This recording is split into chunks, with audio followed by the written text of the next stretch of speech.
Salam dalam nama Tuhan Yesus Kristus. Saudara-saudara, ada satu ayat firman Tuhan yang sangat kita kenal, yaitu dari kitab Filipi pasal pertama ayat 21, dikatakan, karena bagiku hidup adalah Kristus dan mati adalah keuntungan. Ayat firman Tuhan ini sering sekali dijadikan sebagai slogan hidup. Bahkan ketika seseorang meninggal, di batu nisannya ditulis, karena bagiku hidup adalah Kristus dan mati adalah keuntungan. Tetapi saudara-saudara, ayat firman Tuhan ini tidak hanya sekedar kita jadikan sebagai slogan hidup kita.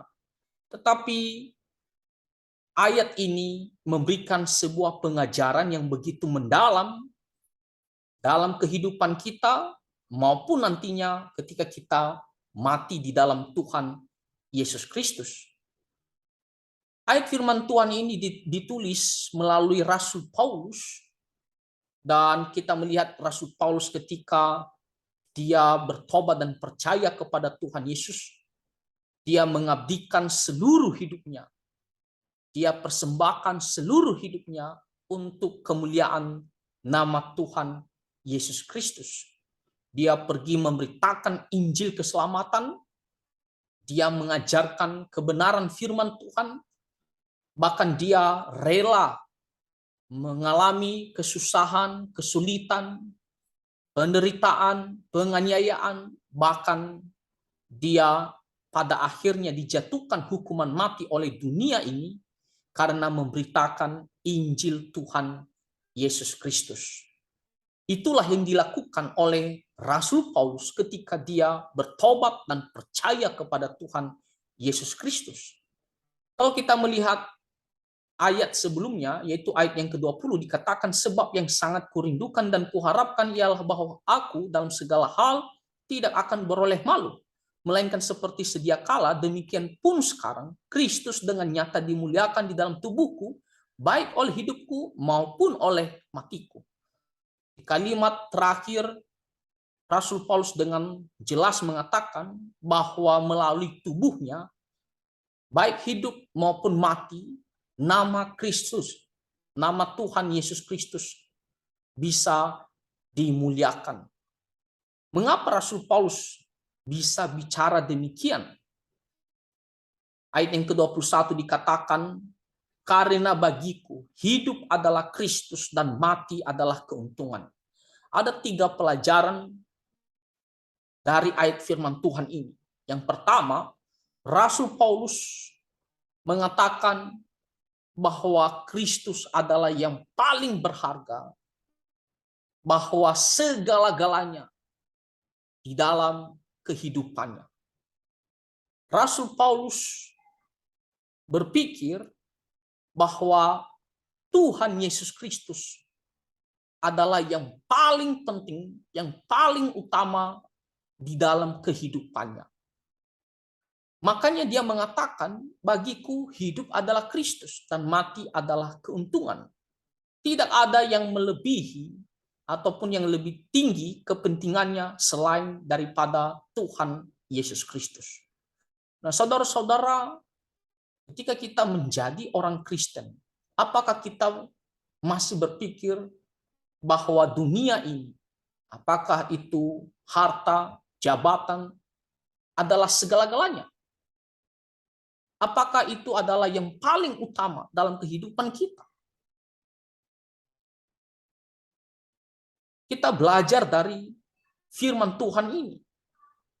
Di sini Rasul Paulus, dia berpikir bahwa memang Kristus adalah yang paling utama dalam kehidupan.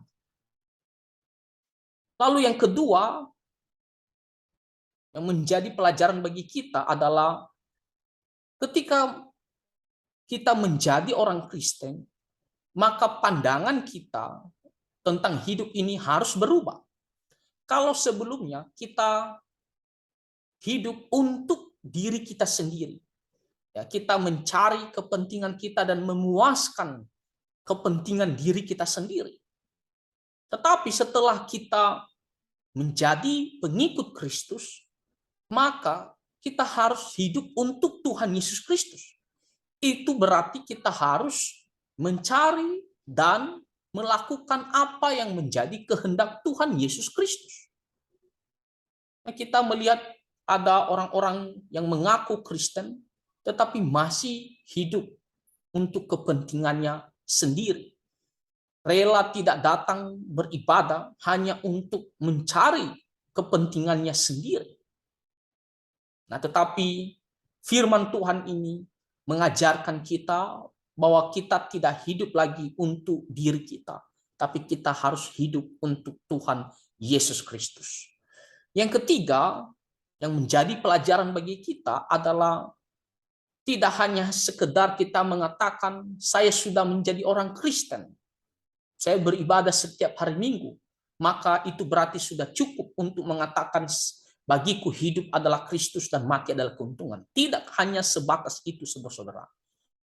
Ketika kita mengatakan ayat firman Tuhan ini, maka itu berarti harus kita memikirkan dan berupaya, berusaha dengan sungguh-sungguh apa yang bisa kita lakukan untuk kemuliaan nama Tuhan Yesus Kristus. Lihat ayat yang ke-22, Rasul Paulus mengatakan, tetapi jika aku harus hidup di dunia ini, itu berarti bagiku bekerja memberi buah.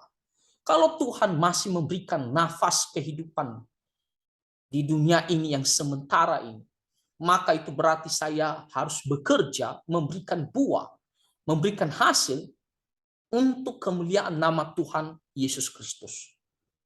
Itu berarti dia harus selain beribadah, dia harus berusaha untuk menaati firman Tuhan dan juga berusaha untuk melayani Tuhan Yesus Kristus. Misalnya kita melayani Tuhan Yesus dengan pergi memberitakan Injil. Kita pergi mengabarkan keselamatan tentang Tuhan Yesus Kristus. Nah, apakah kita ada melakukan seperti demikian? Jadi jangan hanya mengatakan, oh saya sudah menjadi orang Kristen. Itu berarti bagiku hidup adalah Kristus dan mati adalah keuntungan. Tidak. Ya, tidak hanya sampai di situ. Tapi ada terlihat bahwa dalam hidup kita sungguh-sungguh mau menaati firman Tuhan. Sungguh-sungguh mau melakukan sesuatu pelayanan untuk Tuhan Yesus Kristus. Kita melihat Rasul Paulus bagaimana dia tidak hanya sekedar mengatakan saya sudah menjadi milik Kristus, tapi dia benar-benar mempersembahkan hidupnya untuk bekerja bagi Tuhan Yesus Kristus. Demikian juga kita. Ya. Jadi ada suatu upaya, ada suatu usaha ya, bekerja untuk Tuhan Yesus Kristus. Jadi kita harus mencari apa yang bisa saya lakukan untuk Tuhan Yesus. Ya, maka saya mau lakukan. Kalau ada pelayanan yang tersedia dan saya bisa lakukan, saya lakukan. Kita memikirkan apa yang bisa kita berbuat untuk kemuliaan nama Tuhan Yesus, maka kita harus lakukan. Kita dengan sungguh-sungguh ya berusaha untuk kemuliaan nama Tuhan Yesus Kristus. Apakah kita sudah melakukan seperti demikian? Banyak orang Kristen ya tidak ada suatu upaya untuk bekerja melakukan sesuatu untuk Tuhan Yesus. Yang penting sudah menjadi orang Kristen dan beribadah setiap hari Minggu itu sudah. Ya, bahkan ketika ada pelayanan ya berusaha ya seadanya saja ataupun berusaha menghindari untuk dilakukan. Nah, itu bukan seperti demikian. Jadi kita harus sungguh-sungguh berusaha melakukan firman Tuhan dan bahkan kita melayani Tuhan. Barulah kita mengatakan bagiku hidup adalah Kristus. Jadi saya akan berikan hidup saya ini untuk memberikan buah, ya, sebuah hasil untuk kemuliaan nama Tuhan Yesus Kristus. Dan mati adalah keuntungan. Kalaupun kita mati, apakah karena kita mati dianiaya karena nama Tuhan Yesus Kristus, atau karena kita mati biasa saja tapi tetap mati di dalam Tuhan Yesus Kristus, adalah sebuah keuntungan bagi kita. Kenapa? Karena kita akan pergi kepada Tuhan Yesus Kristus dengan penuh sukacita, bahkan kita akan mendapatkan kemuliaan di dalamnya. Jadi tidak usah takut, tidak usah khawatir. Ya, kalaupun kita mati, kita akan pergi kepada Tuhan Yesus Kristus. Saudara-saudara, karena bagiku hidup adalah Kristus dan mati adalah keuntungan, maka mari kita persembahkan hidup kita ini. Ya, baik masih hidup maupun kalaupun kita mati, kita mau berikan sepenuhnya ya untuk kemuliaan nama Tuhan Yesus Kristus. Itu saja firman Tuhan yang bisa kita pelajari, dan kiranya Tuhan menolong kita dengan pertolongan Roh Kudus, kita bersandar kepadanya dan kita berusaha melakukan firman Tuhan ini. Tuhan Yesus memberkati kita semua. Amin.